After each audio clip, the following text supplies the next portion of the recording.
Kesediaan kita untuk merendahkan diri kita di hadapan Tuhan dan percaya bahwa hanya firman-Nya yang dapat menyelamatkan kita, maka apapun sakit dan penyakit, segala kuasa roh kegelapan yang kita alami pasti akan sembuh. Tuhan memberkati kita semua.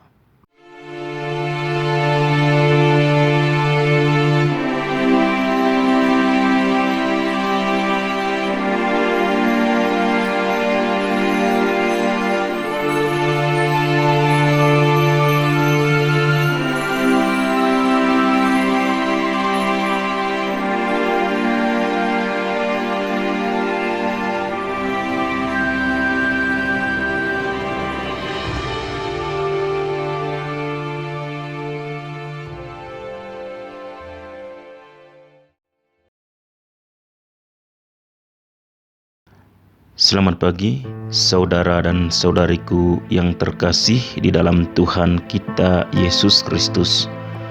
Jumpa lagi bersama saya Frater Andra dalam permenungan kita pada pagi hari ini. Kita awali permenungan kita pagi ini dengan doa. Dalam nama Bapa dan Putra dan Roh Kudus. Amin. Ya Tuhan, hari ini kami bersyukur kepadamu karena kami masih diberi kesempatan untuk bertemu dengan saudara dan saudari kami, dengan sahabat kenalan kami. Buatlah hari ini menjadi hari yang bahagia bagi saudara dan saudari kami yang kami kunjungi dan kami doakan agar mereka memperoleh kesembuhan dari segala sakit dan penyakit yang dideritanya. Ya Tuhan, kami juga persembahkan intensi khusus kami hari ini. Mohon uluran tangan kasih-Mu untuk menjamah saudara dan saudari kami yang saat ini sedang sakit, terutama bagi saudara Mikael Leong Jung Ching dan saudara Darmawanus. Kiranya melalui mujizat nyata-Mu, Engkau pulihkan mereka dan Engkau bebaskan mereka dari segala kuasa-kuasa jahat yang menguasai mereka. Amin. Dalam nama Bapa dan Putra dan Roh Kudus. Amin. Injil Matius bab 9 ayat 1 sampai 8. Sesudah itu naiklah Yesus ke dalam perahu lalu menyeberang. Kemudian sampailah ia ke kotanya sendiri. Maka dibawa oranglah kepadanya seorang lumpuh yang terbaring di tempat tidurnya. Ketika Yesus melihat iman mereka, berkatalah ia kepada orang lumpuh itu, "Percayalah hai anakku, dosamu sudah diampuni." Maka berkatalah beberapa orang ahli Taurat dalam hatinya, "Ia menghujat Allah." Tetapi Yesus mengetahui pikiran mereka, lalu berkata, "Mengapa kamu memikirkan hal-hal yang jahat di dalam hatimu? Manakah lebih mudah mengatakan, 'Dosamu sudah diampuni,' atau mengatakan, 'Bangunlah dan berjalanlah'? Tetapi supaya kamu tahu bahwa di dunia ini Anak Manusia berkuasa mengampuni dosa." Lalu berkatalah ia kepada orang lumpuh itu, "Bangunlah, angkatlah tempat tidurmu dan pulanglah ke rumahmu." Dan orang itu pun bangun lalu pulang. Maka orang banyak yang melihat hal itu takut, lalu memuliakan Allah yang telah memberikan kuasa sedemikian itu kepada manusia. Demikianlah Injil Tuhan. Terpujilah Kristus. Saudara dan saudariku yang terkasih, beberapa minggu atau beberapa hari yang lalu kita telah melihat dan mengagumi tanggapan Abraham atas panggilan Tuhan untuk meninggalkan tanahnya, keluarganya, dan sukunya untuk pergi ke tanah yang dijanjikan Tuhan. Dalam bacaan pertama hari ini, kita kembali melihat cobaan hidup yang terberat yang dialami oleh Abraham. Cobaan yang kita lihat hari ini merupakan sesuatu yang lebih sulit, yaitu Tuhan memintanya untuk mengorbankan putranya Ishak, seorang putra yang ia nanti-nantikan sepanjang hidupnya dengan perjuangan iman yang hebat, akan tetapi pada akhirnya harus kehilangannya dalam sekejap. Abraham tidak ragu sedikit pun dalam memenuhi kehendak Tuhan, dan sampai pada saat terakhir ketika ia akan mengorbankan putranya bagi Tuhan, di saat itulah Tuhan tahu bahwa Abraham sungguh memiliki iman dan ketaatan yang luar biasa. Abraham hidup dengan memperhatikan undangan dan janji Tuhan, dan Tuhan telah memintanya sewaktu ia berada di tanah nenek moyangnya untuk keluar dari zona nyamannya dan meninggalkan masa lalunya. Hari ini Tuhan meminta Abraham untuk meninggalkan masa depannya, yaitu harus mengorbankan putranya Ishak yang akan menjadi ahli warisnya dan bapa dari banyak bangsa. Saudara dan saudariku yang terkasih, melalui bacaan pertama hari ini membuat kita mempertanyakan kembali iman dan kepercayaan kita kepada Tuhan. Apakah kita memberikan diri kita sepenuhnya pada kehendak Tuhan, atau hanya jika itu cocok untuk kita? Jika kita bersandar kepada Tuhan dan percaya kepadanya, berarti kita memiliki iman.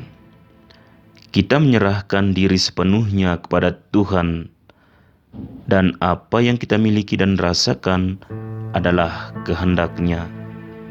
Tapi ini tidak berarti pasif dalam menghadapi keberadaan kita, melainkan kita harus aktif.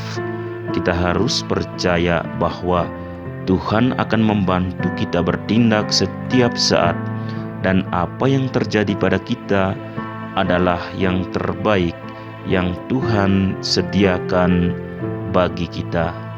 Saudara dan saudariku yang terkasih di dalam Tuhan kita Yesus Kristus, dalam Injil hari ini kita juga dipertemukan dengan orang-orang yang memiliki sifat dan karakter yang berbeda-beda, yaitu ada orang lumpuh dan para sahabatnya, ada ahli Taurat, dan ada Yesus. Yang pertama adalah orang lumpuh. Ia tidak dapat berbuat apa-apa selain duduk atau tidur sepanjang hidupnya. Artinya, ia memiliki kepasifan total. Ia diikat di tandunya. Dia tidak bergerak, tidak berbicara, tidak bertanya, dan juga tidak memutuskan apapun. Kedua adalah para sahabatnya, yaitu mereka yang membimbing hidupnya dan memilih untuk menolongnya. Mereka mencintainya dengan baik dan percaya bahwa Yesus adalah sumber kehidupan. Itulah sebabnya mereka membawanya ke hadapan Yesus. Ketiga adalah para ahli Taurat. Mereka adalah orang yang fokus pada hukum. Mereka adalah orang yang juga mengenal Tuhan, tetapi tidak peka terhadap rasa sakit atau kebahagiaan sesama. Dan keempat adalah Yesus sendiri. Yesus melihat iman orang-orang yang membawa orang lumpuh itu, dan kemudian ia mengatakan kepada orang lumpuh itu, "Percayalah hai anakku, dosamu sudah diampuni." Yesus dengan kekuatan pembebasannya mengajak orang lumpuh itu untuk bangkit berdiri dan membebaskannya dari apa yang melumpuhkan hidupnya serta memulihkan martabatnya sebagai manusia. Perbuatan Yesus ini tentu mengecewakan ahli-ahli Taurat dan orang-orang Farisi yang menuduhnya sebagai penghujat. Terlepas dari tuduhannya, orang-orang yang mengikuti Yesus, mereka percaya dan memuji kemahakuasaan Tuhan yang membebaskan seorang yang lumpuh dari ikatan penyakitnya, mengubah tandu yang telah memenjarakan si lumpuh menjadi beban yang ringan. Yesus tidak hanya mengampuni orang lumpuh itu, tetapi juga menyembuhkannya. Itulah yang dia cari selama hidupnya, dan begitu saja pembebasannya selesai. Tuhan selalu mencari keselamatan integral dari setiap pribadi manusia, yaitu tubuh dan jiwa kita. Yang dilakukan oleh Yesus hari ini adalah menunjukkan kepada kita bahwa setiap orang harus dimanusiakan agar dapat memenuhi kebutuhan spiritual mereka. Keharmonisan akan dicapai dengan memperhatikan roh dan tubuh, menghindari dosa dan penyakit, mencari persahabatan dengan Tuhan, rahmat dan kesehatan. Inilah yang Yesus lakukan, yaitu menyembuhkan yang sakit, membebaskan mereka yang kerasukan roh jahat, dan mengampuni dosa-dosa mereka. Artinya, Yesus mengajarkan kita bahwa kita harus terlebih dahulu memanusiakan sesama kita, dan keselamatan itu akan terjadi padanya. Saudara dan saudariku yang terkasih di dalam Tuhan kita Yesus Kristus, kisah penyembuhan orang lumpuh yang kita lihat hari ini mau mengatakan kepada kita bahwa Tuhan tidak hanya menyembuhkan atau menyelamatkan tubuh kita, tetapi juga Ia menyembuhkan dan menyelamatkan jiwa kita.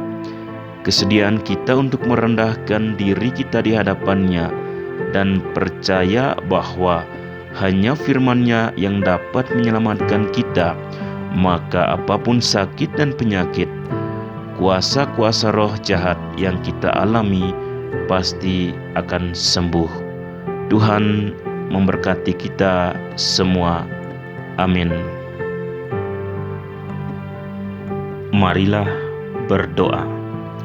Bapa yang kudus, Yesus telah bersabda kepada kami, "Tuaian memang banyak tetapi pekerja sedikit. Karena itu mintalah kepada Tuhan yang empunya tuaian, supaya Ia mengirimkan pekerja-pekerja untuk tuaian itu. Oleh karena itu, kami berdoa kepadamu dengan keyakinan sesuai dengan harapan hatinya. Bantulah semua orang Kristiani agar dengan serius bertanggung jawab sebagai warga kerajaan Allah dan sebagai batu penjuru yang hidup bagi gereja. Pilihlah dari antara umat-Mu pekerja-pekerja kerasulan, imam, diakon, biarawan-biarawati, dan rasul-rasul awam, sehingga kabar sukacita dimaklumkan kepada semua bangsa, dan belas kasih-Mu diketahui oleh semua saudara dan saudari kami. Amin. Maria Ratu para Rasul, doakanlah kami. Para Rasul Kudus, doakanlah kami. Santo Fransiskus dari Assisi, doakanlah kami. Padre Eusebio Menard y Señor Hector Duran, jadilah perantara bagi kami. Amin. Dalam nama Bapa dan Putra dan Roh Kudus. Amin.